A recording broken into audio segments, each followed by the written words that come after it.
Hello everyone, and thank you for watching my video. Please subscribe and stay tuned for more. On today's video, I want to show you how to take one cell that's full of data separated by columns, by commas, and place those into its own separate row.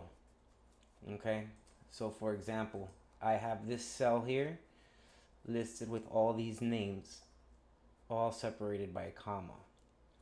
I now want to have them all listed going down in their own row.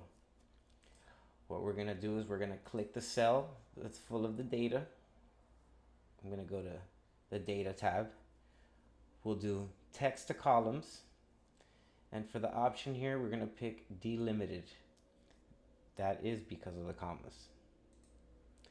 Click next. We want to make sure for delimiters we have the comma option selected. Okay, once that's done, click finish. All right, we're gonna select the whole row.